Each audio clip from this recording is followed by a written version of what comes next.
How much God values one soul.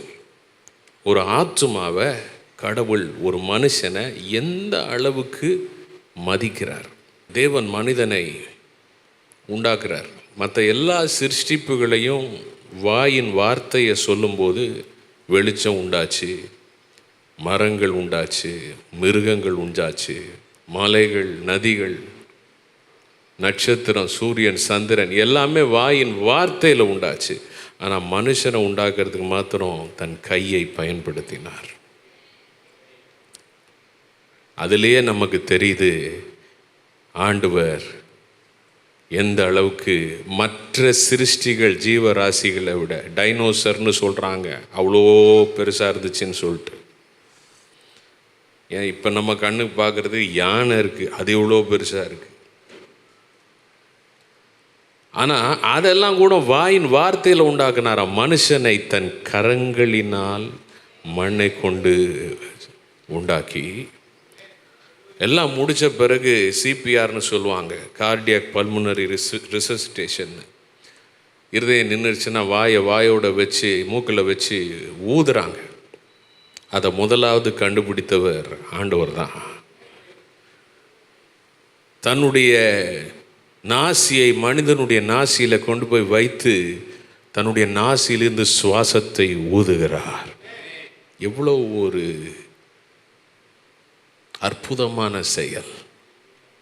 மனிதனை தான் எப்படி உயிரடைய செய்கிறார் என்றால், தன்னுடைய உன்னதமான ஜீவனை மனிதனுடைய நாசிக்குள்ளே பகிர்ந்து கொள்ளுகிறார். அவன் ஜீவாத்மாவானான். இப்படிப்பட்ட மனுஷனை கடவுள் உண்டாக்கி அந்த மனிதனை ஆசீர்வதிக்கிறார். ஆனால் அவனோ தேவனுடைய வார்த்தைக்கு புறம்பாய் கீழ்ப்படியாமல் போய் பாவத்தில் விழுகிறான். கர்த்தர் கொடுத்த அதிகாரத்தை இழந்து போகிறான். இவ்வளோ இது பண்ணி இவனை உருவாக்கணும், உண்டாக்கணும், இவன் விழுந்து போயிட்டானே, அப்படியே போய் அழிஞ்சு போகட்டும், அப்படி விடலை. அந்த ஒரு மனுஷனுக்காக வசனம் சொல்லுகிறது, தேவன் இந்த உலகத்திலே இறங்கி வந்தார். கிறிஸ்மஸ் கொண்டாட போகிறோம். அது எதை குறிக்கிறது? அந்த ஒரு மனிதனுக்காக இந்த பூமியிலே அவர் இறங்கி வந்து தன் ஜீவனை கொடுக்கிறார். அதனால தான் யோவான் 3:16 சொல்லுகிறது, தேவன் தம்முடைய ஒரே பேரான குமாரனை, பல பிள்ளைகள் அல்ல, ஒரு குமாரனை விசுவாசிக்கிறவன் எவனோ, நல்லா கவனிச்சிங்கன்னா, விசுவாசிக்கிறவர்கள் எவர்களோ என்று சொல்லவில்லை, விசுவாசிக்கிறவன் ஒருமையில் சொல்லப்பட்டிருக்கிறது. எவனோ அவன் கெட்டு போகாமல் நித்திய ஜீவனை அடையும்படிக்கு அவரை தந்தருளி இவ்வளவாய் உலகத்தில் அன்பு கூர்ந்தார். இயேசு சிலுவையில் 2 கையை விரித்து மறிக்கிறார். இவ்வளவாய் உலகத்தில் அன்பு கூர்ந்தார். அப்படின்னா ஒரு மனிதன் இந்த உலகத்தில் இருந்தால், நான் மாத்திரம் இந்த உலகத்தில் இருந்திருந்தால் கூட, என் ஒரு ஆத்துமாவுக்காக இயேசு இன்னும் வந்திருப்பார். இயேசு இன்னும் ரத்தம் சிந்திருப்பார். இயேசு மரித்து உயிரோடு எழுந்து நித்திய ஜீவனை கொடுத்திருப்பார். ஹல்லேலூயா. உங்களையும் என்னையும் கடவுள் எவ்வளோ மதித்து நம்ம எல்லாருக்கும் இந்த ரட்சிப்பை கொடுத்துருக்கிறார் பாருங்க.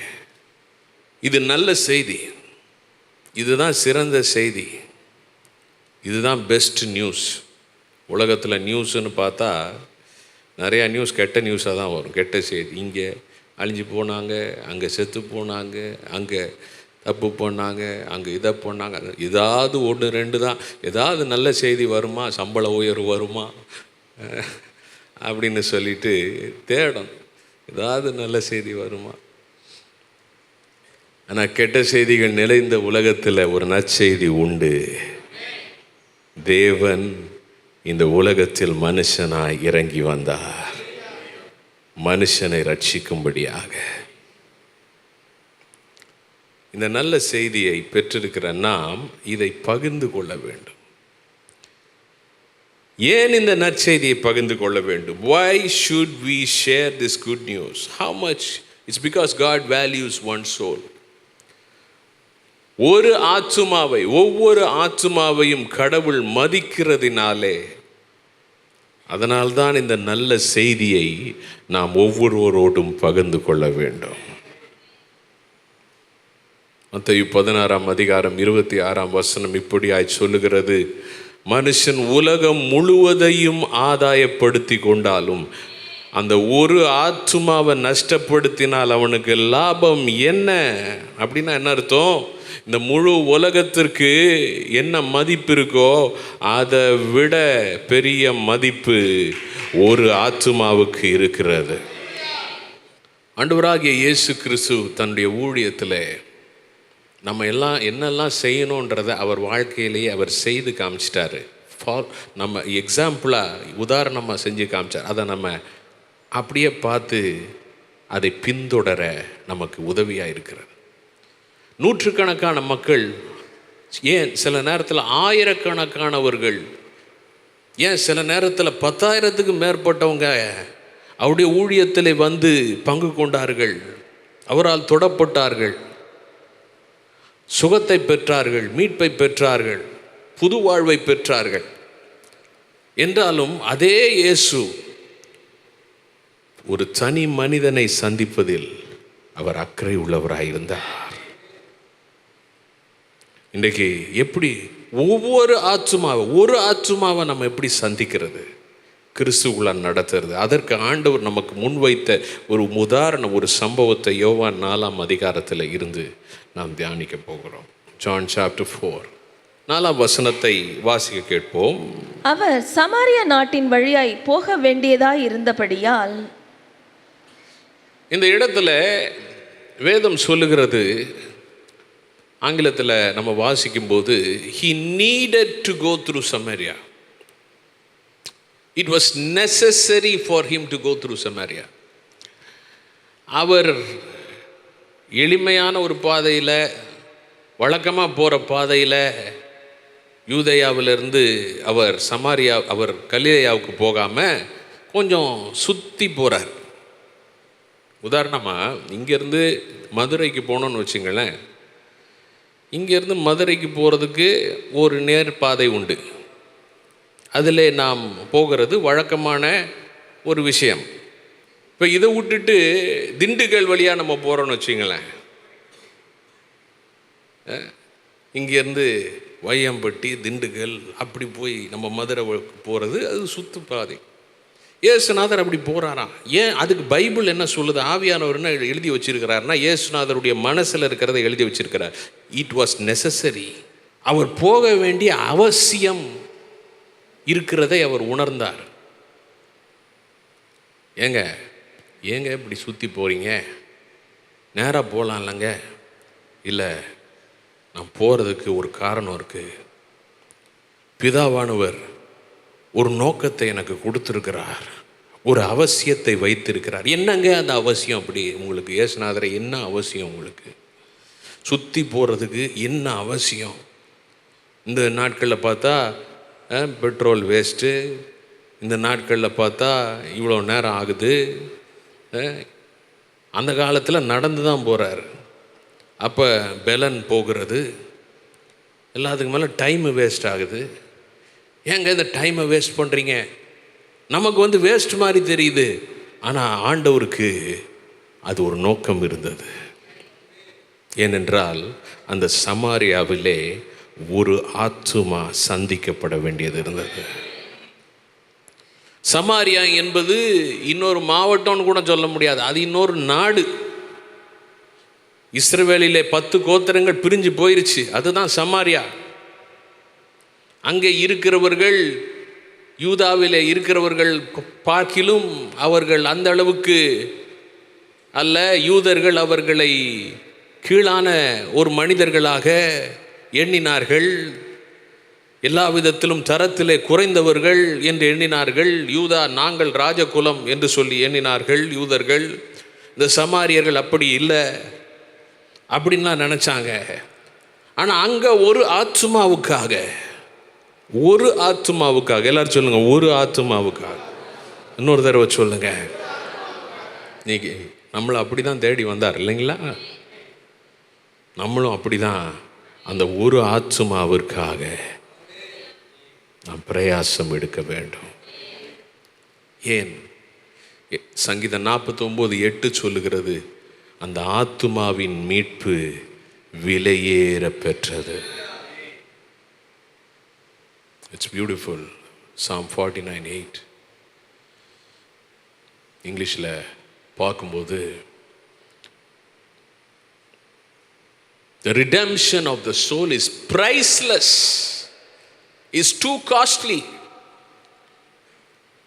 அந்த ஒரு ஆத்துமாவுக்காக கடவுள் தன்னுடைய மகனையே சிலுவையில் கொன்றார். தன்னுடைய மகனை சிலுவையில் இரத்தம் வடிய அவர் பலியாய் கொடுத்தார். ஆங்கிலத்தில் சொல்லுது, அந்த ஒரு ஆத்துமாவை மீட்பது டூ காஸ்ட்லி, பிரைஸ்லெஸ்னு சொல்லுது NKJV. அது விலையேற பெற்றது. அது காசினால் வாங்கப்பட முடியாது.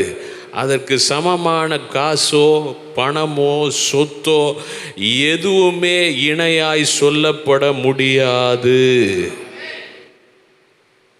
அதனால சுத்தி போறார், சமாரியா வழியா போறார். போக வேண்டியது அவர் கலிலேயாவுக்கு, ஆனால் போற வழி சமாரியா.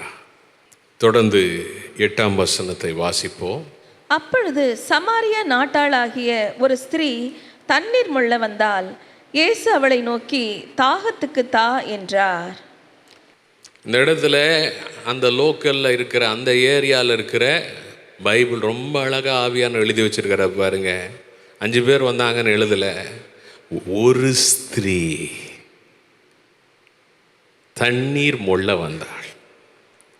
அப்போ டைம் 6ஆம் மணி நேரம்னு சொல்லிட்டு சொல்லப்பட்டிருக்கிறது. யூதர்களுக்கு அதிகாலை 6 மணி அதுதான் துவக்கம். அதிலேருந்து டைமை துவங்கினா யூஸ்வலாக மாலையிலேருந்து டைம் துவங்குவாங்க. எனிவே 6 hour பீரியட், 6 மணி நேரங்கள் அவர்களுக்கு. காலையில் 6 மணிலேருந்து 6ஆம் மணி நேரம்னா எத்தனை மணி? 6ஆம் மணி, 6 மணி காலையில் 0ன்னு வச்சுங்க. அப்போ அதுலேருந்து 6 கூட்டினா எத்தனை மணி வரும்? மதியானம் 12 மணி. உச்சி வெயில் கொளுத்துது. இப்போ ஏன் இயேசு டயர்டாக இருக்கிறாரு, ஏன் இயேசு தாகமாக இருக்கிறாரு, ஏன் இயேசு பசியாக இருக்கிறாரு அப்படி நம்மளால் புரிஞ்சுக்க முடிஞ்சிச்சு. இயேசு எந்த அளவுக்கு டயர்டாக இருந்தார் அப்படின்னா, வசனம் சொல்லுகிறது, அந்த கிணற்றிலே அருகே அவர் உட்கார்ந்தார். அவரால் நிற்க முடியலை. யோசிச்சு பாருங்க, ஒரு ஆத்துமாவுக்காக இயேசுநாதர் டயர்டாகி தாகத்தோட பசியோட உட்கார்ந்தார். இப்படி இருக்கிற ஒரு டைமில் உச்சி வெயில் கொளுத்துது. மரத்தடியில் உட்கார்ந்தார்னு சொல்லலை. ஏன் அங்கே மரமே இல்லையா? போய் உட்கார்ந்துருக்கலாம். இல்லை, ஒரு நோக்கத்தோடு நான் வந்திருக்கிறேன். அங்கே உட்கார்ந்துட்டுருக்கிறார். இந்த மாதிரி ஒரு நேரத்தில் நீங்கள் இருக்கிறீங்கன்னு வச்சுங்களேன், சரி பசி, சிலருக்கு பசி நேரத்தில் சொல்லுவாங்க, என்கிட்ட பக்கத்தில் வந்துடாதீங்க அப்படின்னு. ஏன்னா பசினா சிலருக்கு எதை சொன்னாலும் வெடுக்குன்னு கோபம் வந்துடும். நண்டு மாதிரி டக்குன்னு ஏதாவது பண்ணிடுவாங்க, ஏதாவது பேசிடுவாங்க. பசி. இயேசு அந்த பெண்ணை சந்திக்க வருகிறார். அவளுடைய மனசு எப்படி? ஊரார் இப்படி சொல்கிறாங்க, குணங்கெட்டவ, சீர்கெட்டவ, தப்பு பண்ணவ, கேடா வாழ்கிறவன், ஊரார் பேச்சு, ஊரார் கொடுத்த அபிப்பிராயம் அது. அவ மனசு எப்படி இருக்கு? எல்லாராலும் ஒதுக்கப்பட்டிருக்கிறேன். தனிமையான ஒரு வாழ்க்கை. அவளுக்கு யாருமே ஃப்ரெண்ட்ஸ் கிடையாது, நண்பர்கள் இல்லை, எதிர்காலத்தை குறித்து நம்பிக்கை இல்லை. யாரையும் நான் பார்க்க விரும்பலை, யாருமே எனக்கு வேணாம், நீ தான் என்னை தூக்கி போட்டிங்களா, யாருமே எனக்கு வேணாம், ஏதோ என் வாழ்க்கையை வாழ்ந்துட்டு இருக்கிற வரைக்கும் வாழ்ந்துட்டு போய் செத்து தொலைகிறேன். இப்படி சில சொல்லுவாங்க பாருங்கள். சொல்லாட்டினா அந்த மனசில் நினச்சிட்டு இருப்பாங்க. அவளை சுற்றிலும் ஒரு சுவரை, ஒரு மதிலை எழுப்பி கொண்டால் இப்படி நிறைய பேர் வாழ்ந்துட்டு இருக்கிறாங்க. என் பிரச்சனை யாருக்கும் தெரிய வேணாம், பட்ட பாடு போதும், பட்ட கஷ்டம் போதும், பட்ட வேதனை போதும், மனிதர்களை நம்பி நான் ஏமாந்தது போதும், தோத்தது போதும், இனி யாரும் எனக்கு வேணாங்க. இந்த மனசில் அவள் எத்தனை மணிக்கு வர்றான்னா, யாருமே தண்ணி எடுக்காத நேரத்தில் வர்றா. தண்ணி எடுக்கிறதுக்கு யாராவது 12 மணிக்கு போவாங்களா? 12 மணிக்கு அவள் வர்றா. காரணம் என்ன? எனக்கு யாருமே வேணாம், யாரும் என்னை பார்க்க வேணாம், நானும் யாரும் பார்க்க வேணாம், யாரையும் பார்க்க வேணாம். தண்ணியை பிடிக்கிறோமா, கொண்டு வந்து வச்சோமா, என்ன சாப்பிடணும், சமைக்கணும், இருக்கணும், இருக்கிற வரைக்கும் இருப்போம். அப்படியே மனசில் அவ்வளோ வேதனை, அவ்வளோ காயங்கள். இயேசு அதை அறிந்திருந்தா. அவளை தேடி அந்த டைமில் வர்றார். என்ன ஒரு இருதயம் பாருங்க, ஆண்டவருடைய இருதயம். இயேசு எப்படிப்பட்டவர் பாருங்க. இன்னொருத்தவன் தப்பு பண்ணவன், தப்பு செஞ்சவன், தப்பு செஞ்சு அடிப்பட்டவனுக்கு தப்பு செஞ்சவனுடைய மனசு தெரியும் அப்படின்னு சொல்லலாம். இவர் பாவமே செய்யாதவர், பாவமே இல்லாதவர், பாவமே அறியாதவர், ஆனால் பாவிகள் மேல் மனதுருக்கம் உள்ளவர். நம்முடைய வாழ்க்கை ஒரு பரிசுத்த வாழ்க்கையாய் நாம் ரட்சிக்கப்பட்டு பரிசுத்த வாழ்க்கையாய் தேவனுக்கு முன்பாக நாம் சரியான வாழ்க்கையாய் வாழ்கிற அந்த சாட்சியோடு நாம் வாழும்போது நாம் செய்ய வேண்டிய காரியம் இந்த உடைக்கப்பட்ட அந்த ஒரு ஆத்துமாவுக்காக நாம் பாரப்பட வேண்டும். 10ஆம் வசனத்தை நாம் எல்லாரும் சேர்ந்து வாசிக்கலாம். இயேசு அவளுக்கு பிரதியுத்தரமாக, நீ தேவனுடைய ஈவையும் தாகத்துக்கு தா என்று உன்னிடத்தில் கேட்கிறவர் இன்னார் என்பதையும் அறிந்திருந்தாயானால் நீயே அவரிடத்தில் கேட்டிருப்பாய், அவர் உனக்கு ஜீவ தண்ணீரை கொடுத்திருப்பார் என்றார். சொல்றாரு, நீ சொல்ற மாதிரி நான் யூதன்னு நீ சொல்ற, நான் யூதன் தான், ஆனால் நான் யூதன் அல்ல, அதை விட மேலானவர். தாகத்துக்கு தா, அழகாக ஆரம்பிக்கிறார் பாருங்க. நீ தேவனுடைய ஈவையும், தாகத்துக்கு தா என்று உன்னிடத்து கேட்கிறவர் யார் என்பதையும் நீ அறிந்திருந்தால், நான் யாருன்னு உனக்கு தெரியல, நான் உன்கிட்ட கேட்குறேன்னு நினச்சிட்டு இருக்கிற, ஆனால் நான் உனக்கு ஒரு ஈவை கொடுக்க விரும்புகிறேன். தமிழில் இந்த ஈவுன்ற வார்த்தை நம்ம பயன்படுத்துறது இல்லை, பேச்சு வழக்கில். கிஃப்ட்டு, எல்லாரும் சொல்லுங்க. நான் கடவுள் உனக்கு கொடுக்கணும்னு வச்சிருக்கிற கிஃப்டை கொடுக்கறதுக்கு தான் நான் இவ்வளோ தூரம் பயணம் பண்ணி வந்தேன். அதுக்காக தான் களைப்போடு உட்காந்துட்ருக்கிறேன், தாகத்தோடு உட்காந்துட்ருக்கிறேன், பசியோடு உட்காந்துட்ருக்கிறேன். எதுக்குன்னா வாங்கிறதுக்கு இல்லை, உனக்கு கொடுக்கறதுக்கு. ரட்சிப்பு என்கிற அந்த ஈவு, என்னுடைய அன்பை உனக்கு கொடுக்க விரும்புகிறேன், என்னுடைய அன்பை உனக்கு கொடுக்க விரும்புகிறேன். ஏன்னா அந்த ஸ்திரீ நல்லா கவனிங்க, ஏன் ஜனங்கள் ஆவியில் நிரம்புறாங்கன்னா இதுதாங்க பரிசுத்த ஆவியானவர். தேவனுடைய மகிமையை, தேவனுடைய அன்பை ஒரு மனுஷன் புரிந்து கொள்ளும்போது அவனால் தன்னை அடக்கி கொள்ள முடியாது. அந்த ஸ்திரீ தன்னை அடக்கி கொள்ள முடியவில்லை, அவள் வேற மாதிரி ஆயிட்டா. அந்த சம்பவம் முடியும் போது அதை நம்ம பார்க்க போகிறோம். அதனால் நம்ம யாரை பற்றியும் யோசிக்க வேண்டியதில்லை, யாரை பற்றியும் நம்ம கவனிக்க வேண்டியதில்லை. நமக்கு தேவை இயேசு என்னை சந்திக்கிறார், இயேசு என்னை கொண்டு மற்றவர்களை சந்திக்க விரும்புகிறார். ரொம்ப ஈஸியாக நீங்கள் என்னங்க என்கிட்ட பேசுகிறீங்கன்னு சொல்லிட்டு அவள் போயிருக்கலாம், ஆனால் போக முடியாது. ஏன்னா இயேசுவின் அன்பு எப்பேற்பட்ட மனிதனையும் ஈர்க்கிற காந்த சக்தியாக இருக்கிறது. எப்பேற்பட்ட அவங்க சுற்றி கோட்டையை கட்டி வச்சிருக்கலாம், நமக்கு இனி யாரும் வேணாம், நமக்கு இனி எதுவும் வேணாம்.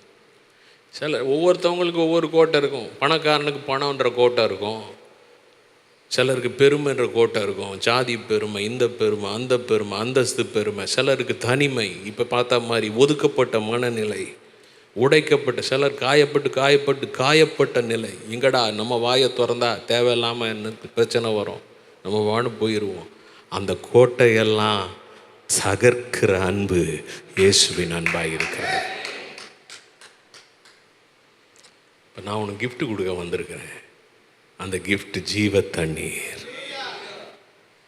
நாம் பெற்றுக்கொள்ள தகுதி இல்லாதவர்களாய் இருந்தும் தேவன் நமக்கு தம்முடைய அன்பை இலவசமான வெகுமதியாய் கொடுக்கிறார். God's love is a gift you don't deserve, yet He gives you. Salvation is a gift none of us deserve, yet He gives us.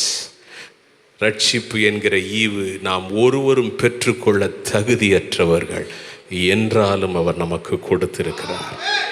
நம்மை கொண்டு அந்த அன்பை, அந்த உண்மை அன்பை, அந்த தேவனுடைய அன்பு என்கிற ஈவை மற்றவர்களுக்கு கொடுக்கும் டிஸ்ட்ரிபியூட்டர்ஸாக, கான்ட்ரிபியூட்டர்ஸாக, பகிர்ந்தளிப்பவர்களாக உங்களையும் என்னையும் ஆண்டவர் செறிந்து எடுத்திருக்கிறார். எவ்வளோ பெரிய பாக்கியம் இல்லை? என் இருதயத்தை இது குதூகலிக்க செய்கிறது.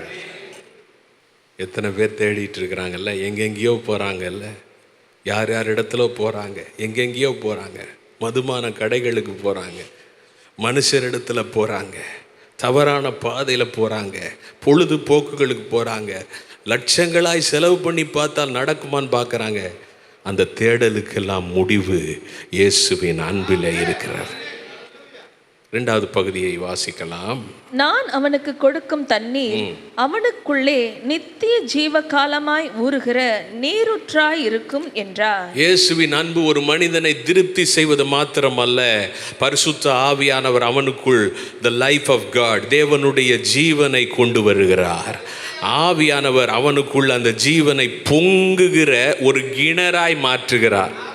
ஓ, ஐ காட் எக்ஸைட்டட். இதை நான் தியானிச்சப்ப நான் குதூகலிச்சேன். காரணம், இயேசு என்ன சொல்கிறாருன்னா, ஏம்மா நான் உனக்கு கொடுக்குற கிஃப்ட்டு அதுக்கு 2 பகுதி இருக்கிறது, நாணயத்துக்கு 2 பக்கம் மாதிரி. முதலாவது, இந்த அன்பு உன்னை நிரந்தரமாய் திருப்திப்படுத்தும்.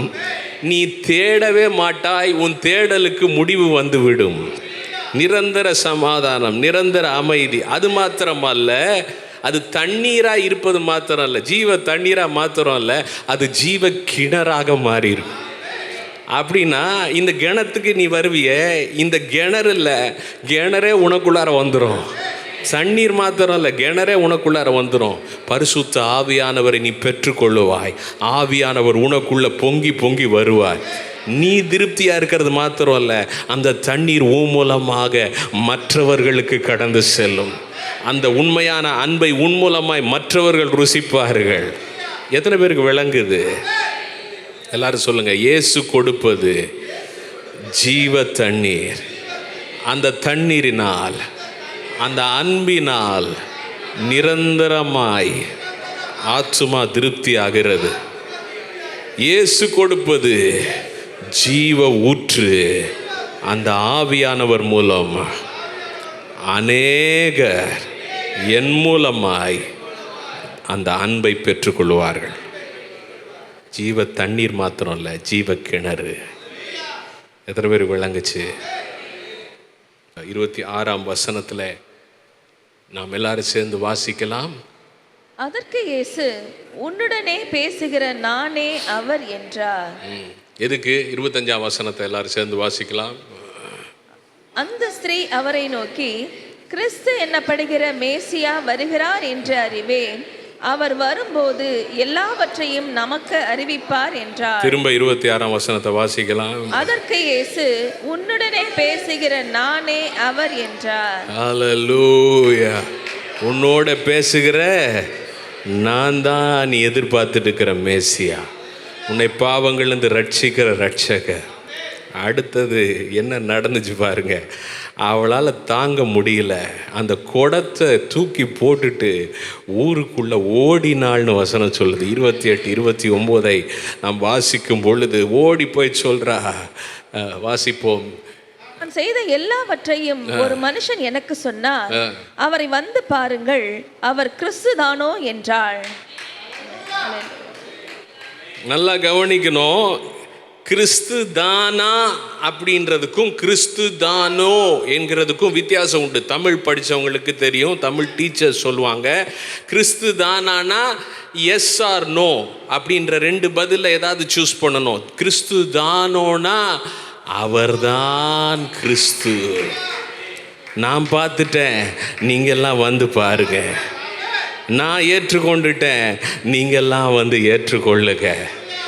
அவளால் கட்டுப்படுத்த முடியல. ஏங்க, யாரையுமே பார்க்க விரும்பாதவ அந்த வசனத்தை ஆங்கிலத்தில் வாசித்து பார்த்தீங்கன்னா, oh this is beautiful. Let's put it in English. 28. Then the woman left her water jar and went away to the town, and she began telling the people. NKJV version சொல்லுது, she began telling the men. ஆம்பளைங்களெல்லாம் பார்த்து சொன்னான்னு சொல்லிட்டு new king James version சொல்லுகிறது. ஏன்னா அவளுக்கு பிரச்சனை, ஆம்பளைலால் ஏமாற்றப்பட்டா. சரிங்களா? ஒவ்வொருத்தவங்களுடைய சூழ்நிலை வித்தியாசமாக இருக்கும். நம்ம இன்னைக்கு பார்க்கறது சமாரிய பெண். யாரால் அவள் வாழ்க்கை அழிக்கப்பட்டுருச்சோ, யார் அவள் பார்க்க விரும்பலையோ, ஊருக்கே போய் அந்த ஆளெல்லாம் கூப்பிடுறாங்க. கூப்பிட்டு சொல்கிறாங்க, வாங்க வந்து பாருங்க, இவர் கிறிஸ்து தானோ, இவரே கிறிஸ்து. நம்ம காத்திருக்கிறவர் இங்கே வந்துட்டார். அவ சுற்றி இருக்கிற மதிலெல்லாம் உடஞ்சி போயிருச்சு. இப்போ அவ போய் மற்றவங்க மதிலெல்லாம் உடைச்சி தேவனுடைய அன்பை மற்றவர்களுக்கு சொல்ல ஆரம்பிக்கிறாள். எல்லாரும் வந்தாங்களாம். 2 நாள் இயேசுநாதர் தங்கி அவங்களுக்கு போதனை பண்ணுறாராம். 2 வசனங்களை பாருங்க. 39ஆம் வசனம் சொல்லுகிறது, 39 சொல்லுகிறது, நான் செய்த எல்லாவற்றையும் எனக்கு சொன்னார் என்று சாட்சி சொன்ன அந்த ஸ்திரீயினுடைய வார்த்தையின் நிமித்தம் அந்த ஊரில் உள்ள சமாரியரில் அநேகர் அவர் மேல் விசுவாசம் உள்ளவர்களானார்கள். அந்த ஸ்திரீ சொன்ன சாட்சி நிமித்தம், நல்ல கவனிங்க, இயேசுவின் அன்பு அவளை தொட்ட பொழுது அவள் அந்த அன்பை மற்றவர்களுக்கு சொன்னாள். அது நிமித்தம் அநேகர் இயேசுவை விசுவாசிச்சாங்க. எத்தனை பேர் சொல்லுங்க? அநேகர்னா மெனி, ஊரில் இருக்கிற பெரும்பாலானவங்க. சரிங்களா? அடுத்தது 2 நாள் இயேசுநாதர் தங்கி அவங்களுக்கு போதனை பண்ணுறாரு. இயேசுநாதர் அந்த விசுவாசிச்ச அவருடைய உள்ளத்தில் அவர் வந்துட்டார். அவங்களுக்கு சொல்லி கொடுக்குறார். இன்னும் அவரோடு இருக்கிற உறவை குறித்து பேசுகிறார். அடுத்த வசனம் என்ன சொல்லுது? அப்பொழுது அவருடைய உபதேசத்தின் நிமித்தம் இன்னும் அநேகம் பேர் விசுவாசித்து. இப்போ அந்த ஆண்டவர் உபதேசம் பண்ணுறாரு. உபதேசம் பண்ண பிறகு எத்தனை பேர் விசுவாசிக்கிறாங்களாம்? இன்னும் அநேகர், மெனி மோர்.